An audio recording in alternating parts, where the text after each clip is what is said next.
Hi everyone, thank you guys so very much for tuning in to another episode with me. Today we are going to be talking about when God tests before he trusts and how to pass our spiritual audits. All right, so let's go ahead and dive right into it. So let's start off talking about what we always avoid, and that's God's tests. I'm not talking about school tests. I'm not talking about life tests. I mean the tests God allows to prepare you, to stretch you, and yes, sometimes to expose the parts of you that can't go with you to the next level. Here's the truth: before God trusts you publicly, he will test you privately. And no, the tests aren't to punish you, they're to prove you. Think about Abraham. God asked him to sacrifice the very promise he gave him, Isaac. That wasn't about cruelty, that was about clarity. God wanted to see if he loved the promise or the God who gave him the promise. And as we all know, Abraham passed the test and God released a generational blessing. Then there's Job, a man who literally lost everything, but still said, "Though he slay me, yet will I trust him." Job wasn't being punished. In all of what Job was going through, God was strengthening him. He was strengthening his endurance, enlarging his testimony, and revealing himself in a deeper way. And I'm not talking about God, I'm talking about Job. Israel faced tests in the wilderness. Why? Not because God wanted to see them struggle, but because he wanted their hearts healed, their minds renewed, and their faith mature enough to handle the promised land. Tests prepare you for the rooms you prayed to enter. Now, let's make this real because I want you guys to be ready and prepared for the spiritual audits that are going to come your way. Here are 5 different kinds of tests that we as women face. Here's the one that everyone has an issue with and constantly have to go through, and that's patience. The question I want to ask you is, can you stay faithful while you wait? Not waiting with complaining, but waiting with expectation. Number 2, the test of character. This one is big. Can God trust you when no one is watching?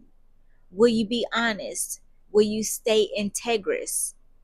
Character is what you do when opportunity hasn't shown up yet. Number 3, the motives. Let me ask you gently, do you want the platform to be seen or to serve? Do you want the blessing to boast or to build God's kingdom? God tests motives because he protects assignments. And let me just say this.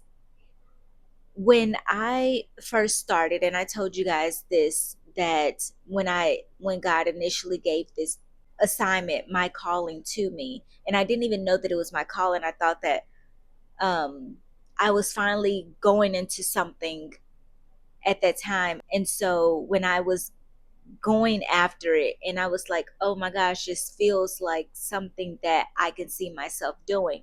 Well, when I was going through everything that I needed to, such as uh, getting a business name and getting a website and getting a banner, getting all the different things.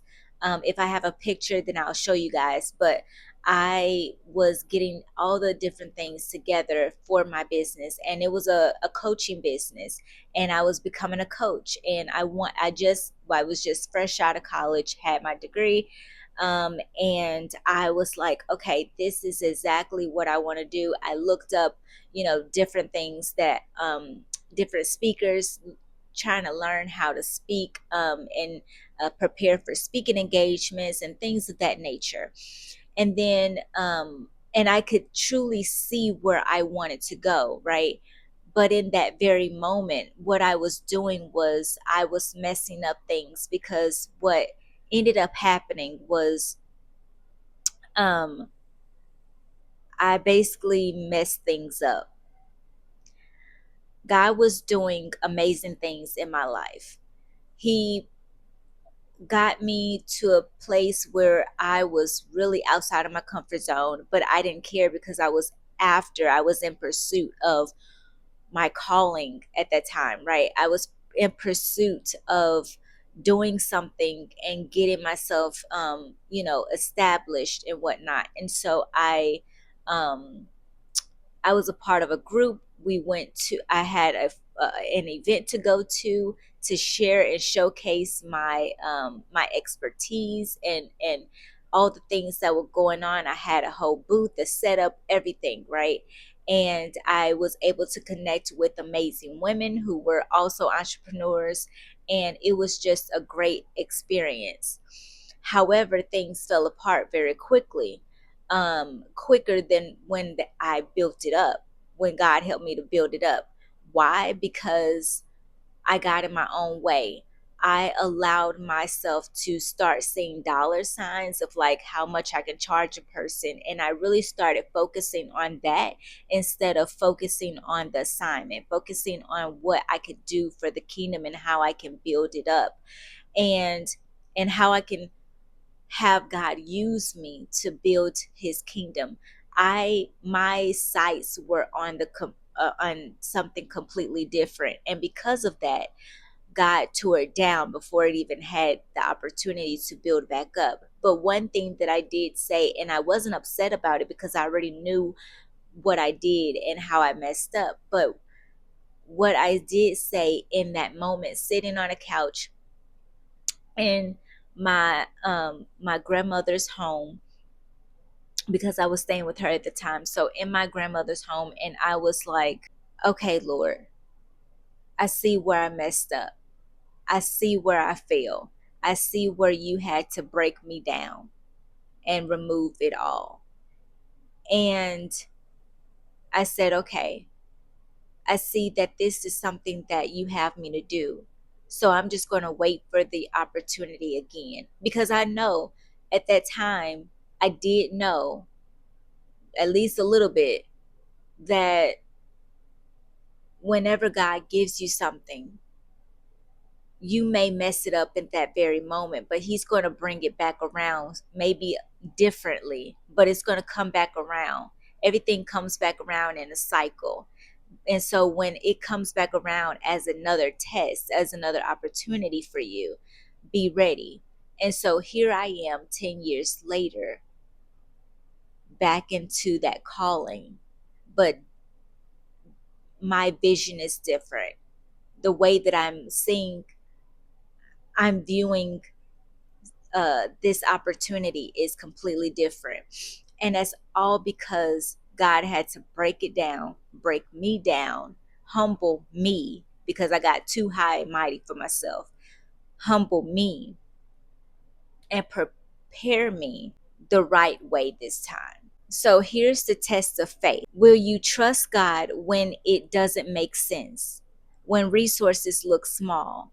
When people walk away? When the timeline shifts? Faith isn't proven in certainty, it's proven in mystery. And 5, the test of emotional maturity. Can God trust you to lead when your feelings are loud? Can you stay steady? Can you avoid reacting emotionally to everything and everyone? Elevation requires emotional stewardship. So, here are 5 ways you know that you're being tested. 1, God feels silent, not absent, but silent. It's the teacher staying quiet during the test. A previous pattern reappears. That same issue with trust, that same emotional trigger, that same conflict. Tests reveal what hasn't been healed. Number 3, you feel stretched, like God is requiring more from you than before. And let me just also say this really quickly. When I before I got to this very moment of being able to share my experiences with you guys and being able to provide you with the tools necessary for you to be able to go on your own journey with where God wants you to go, especially and also in your calling, for your mental health, for your mental stability, for your emotional stability, but also for your calling and where God is taking you. Before I could get to this point, what God prepared me for this time was to be in a position of leadership. And I knew that I was always a leader. I just never knew how or what that looks like per se, on a larger scale.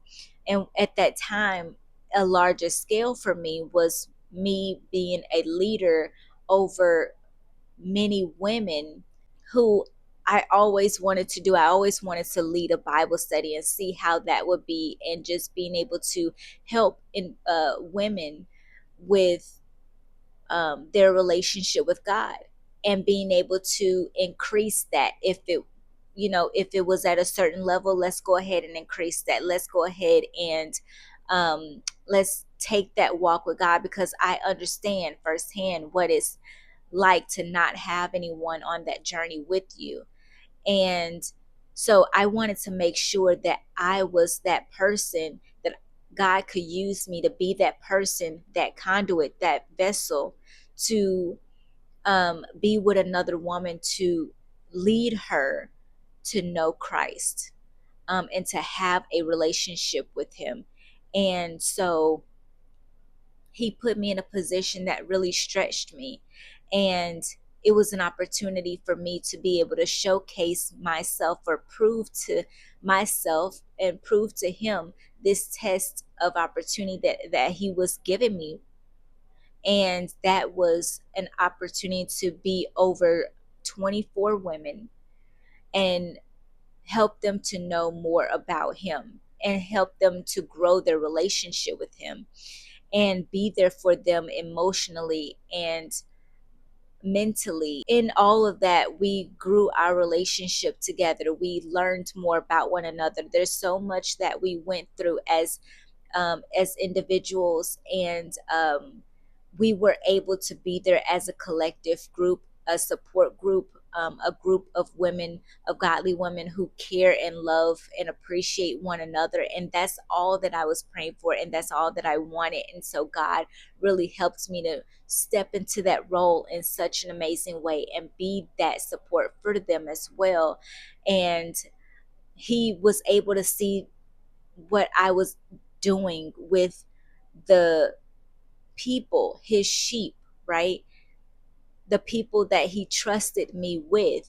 He saw what I was able to do with that. And so now here I am, getting ready and preparing to take it to the next level. So your response matters. When your reaction determines your direction, that's a test. And number 5, you're being asked to obey what doesn't make sense. Just like Abraham, God's tests often look illogical until you pass them. Then that's when He reveals to you the reason why He had you to go through it in the first place. Now, we talked about how you're being tested. Now let's go into how to pass the test, because every test is passable. And here's how. You need to start responding and not reacting. Wisdom responds, immaturity reacts. Your reaction reveals your readiness. 2, do the last thing God told you. If God hasn't given you new instructions, it means you haven't finished the last assignment. Have discernment. And you're probably like, how does that work? Ask God for it. Pray about it. Ask Him to bless you with wisdom, discernment, knowledge, understanding, help you with the details, to pay attention, to analyze situations. Every single day I pray this prayer, because I want God to I want to understand what it is that God is showing, what it is that He's revealing to me in this moment. I want you to also to guard your mouth. Your words can fail you faster than your actions. Speak what you're believing, not what you're fearing.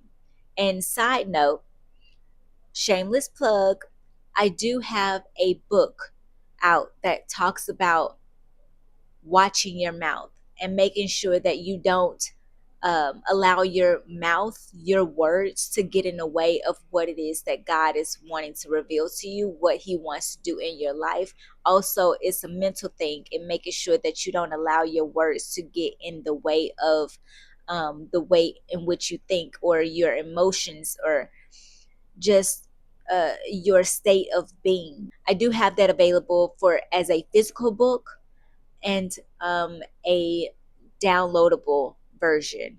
So I will go ahead and link that down in the description box as well as in my bio for you guys to check it out for yourself. Next, I want you to hold your ground. What that looks like is consistency. Consistency is spiritual warfare. The enemy wants your patterns broken. God wants your patterns strengthened. And number 5, expect reward. This is something that I think about all the time. It's like, okay, God, I see this as a test. Let me go ahead and pass it. Let me go ahead and be consistent. Let me go ahead and be obedient to what it is that you are doing and want to do in my life at this very moment. Because listen, I already know from experience that when I'm obedient, there's a reward on the opposite side. So let me go ahead and do exactly what I need to do so I can receive my reward from you. And that's not in a way we can take that and we can twist it around. It's just like, oh, you just trying to get that, you just trying to get something from the Lord. No, it's not that. It's that when I know that I am doing exactly what God is telling me to do, I'm learning obedience. He's equipping me. He's strengthening me. He's maturing me through in the process. So I know that my reward on the opposite side, on the other side of the test, it's not always going to be something physical. It's more so something that is within me. It's internal. So it makes me a stronger person. It makes mentally or emotionally, and emotionally, I should say. It also makes me more mature. So I am able to step into those roles and those opportunities that He has set before me because of what I was able to do and the test that I was able to pass here at this level. Now I'm getting ready to go to the next level. So when we expect reward, God never tests without the intention to trust you with more. So if you're watching this right now, hear me clearly. You're not being punished. You're being positioned. You're not failing. You're being formed. The test is not to break you, it's to build you. And when you pass it, God releases the next level. So say this out loud with me. I'm ready and I will pass my test. Let's say it again. I'm ready and I will pass my test. Because the woman God is shaping in you is stronger, wiser, and more prepared than the woman you used to be. Thank you guys so very much for tuning in to another episode. Thank you guys so very much for your continued support. I really do appreciate it. Thank you guys so very much for the amazing comments. Keep them coming, y'all. Let me know what you guys think about this message as well as the previous messages. Thank you guys so very much for being here. I really do appreciate it. Go ahead and take advantage of those new resources that I have available to you and for you, so you can equip yourself accordingly, so that you can strengthen yourself accordingly. But let me tell you this, you cannot do it without God's help. So make sure that you invite Him into all that you are doing, because He will make you and build you to be a better version of yourself. So thank you guys so very much once again, and I will talk to you guys in the next video. Until then, bye.